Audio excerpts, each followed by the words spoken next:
Yamoussoukro, la capitale, a vu ce lundi l'ouverture des travaux du Forum du Sénat avec les collectivités territoriales. Un cadre d'échange entre les acteurs chargés d'animer les collectivités sur l'enjeu de la décentralisation. Au sortir de ce forum, le Sénat veut pouvoir proposer des solutions afin de réduire les disparités entre les régions. Mahama Traoré. Le Sénat n'a pas seulement vocation à faire fonctionner la navette parlementaire. L'institution se doit aussi d'assurer la représentation des collectivités territoriales et des Ivoiriens établis hors de Côte d'Ivoire, comme le stipule l'article 87 de la Constitution du 8 novembre 2016. Fort de cette mission, la deuxième chambre du Parlement entend jouer un rôle de premier plan dans la mise en œuvre de la politique de décentralisation. Pour assurer la prise en compte des intérêts des collectivités territoriales, nous devons faire preuve d'une grande vigilance constitutionnelle et législative.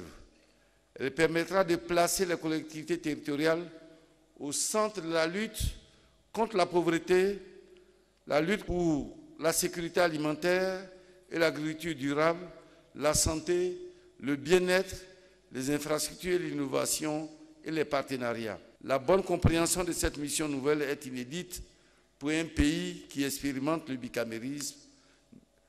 Cela nécessite donc une réflexion profonde impliquant l'ensemble des acteurs concernés.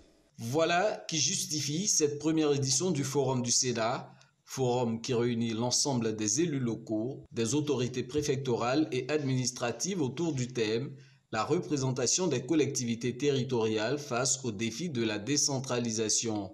Invité spécial de ce premier forum, le président du Sénat de la République française loue les atouts de la décentralisation. Partout où les collectivités locales sont fortes, l'autorité de l'État dans son ensemble progresse. La radicalité s'étiole, le développement se fait plus inclusif.